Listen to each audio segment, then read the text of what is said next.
Hello lads, I'm your man Glide and welcome back to another video. Today we are going to be taking a look at the meta and specifically balancing it and why it's not just this spreadsheet of numbers that can be fixed with a single change. So when people talk about the meta, what are they talking about? Predominantly they're talking about the heroes picked at a high level tournament play. However, there is also a silver meta, a gold meta and a platinum meta, which is all affected by the same competitive play because a lot of lower level play begins to mimic tournament play because people think that it's the most optimal decision to make, which it may or may not be, but I'm not going to get into that today. But what I want to address is the fact that a lot of people, specifically on the Blizzard forums, on Reddit, they don't seem to quite understand that the meta is not as easy to balance as just changing some numbers. I've said it before, and I'll say it again. Each hero's balance affects the balance of others. So, for example, if I say buffed Mercy, because if I increased her healing on a Caduceus staff, that would increase the amount of healing that she could provide to a pocketed pharah, which would then be an indirect buff to pharah, making pharah more effective, which isn't necessarily a bad thing, but this can also lead to other effects spiraling off of this. So, for example, Anna and Mercy share a very similar role. But the problem is that at the moment, Mercy is completely useless in tournaments. She doesn't have any picks at all, and that is because the problem is that Mercy and Anna fill an almost identical role, except Anna just does everything better almost. She has a higher single target healing, and better utilities in the fact that she can sleep a nano-boosted enemy, in addition to being able to shut down ultimates and deny healing through her biotic grenade. So if we take another example, say Soldier 76, who I don't think anyone can argue is too weak at the moment. Soldier's too strong, especially over McCree, because he can break barriers faster, he outdamages McCree at mid to long ranges, and he makes more effective use of high ground in the fact that because he fires more projectiles, he's going to land a higher percentage of headshots, which is increased more by having high ground. If you nerf Soldier 76, because a lot of people feel that the Soldier 3-2-1 meta is very unhealthy, because it means that a lot of other DPS don't see as much pick, but if you nerf him, you would buff McCree, because Soldier is no longer as much of an effective DPS hero. You will buff Reinhardt, because Reinhardt's shield is no longer going to be shredded as quickly in most comps, because more teams are going to be running a McCree, meaning Reinhardt's shield is going to stay up for longer, and again, no one wants to see a Reinhardt buff. You'd buff pharah, because at the moment, Soldier 76 is pretty much the only hard counter for pharah. McCree no longer really does enough damage to pick pharah out of the sky, and so then again, this list continues. If you nerf Soldier 76, you buff Roadhog, because Roadhog at the moment is this giant circular hitbox which loves to just eat all of Soldier's bullets and farm ultimates. So the main point I wanted to address is how this affects the 3-tank meta. So a lot of people have been complaining about this for a long time now. The Nip strat, as it was originally named, and now just the standard comp in so many matches, is broken and not fun. It's really annoying that 3 out of 5 tanks will be always played, but only 1 out of 13 DPS heroes will be played.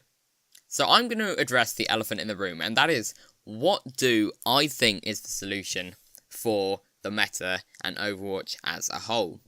And I think that what needs to happen is there needs to be more diversifying of character roles within Overwatch. Now, what do I mean by that? What I mean is, instead of making McCree and Soldier competing DPS heroes, because prior to the Soldier 76 buff, it was sort of, which DPS should I pick? It was always pick Soldier or 76, whichever you're better at, because they fill the same role and will accomplish the same thing on the team, which meant that McCree was always picked at a high level because it was just arbitrarily decided that he did everything better.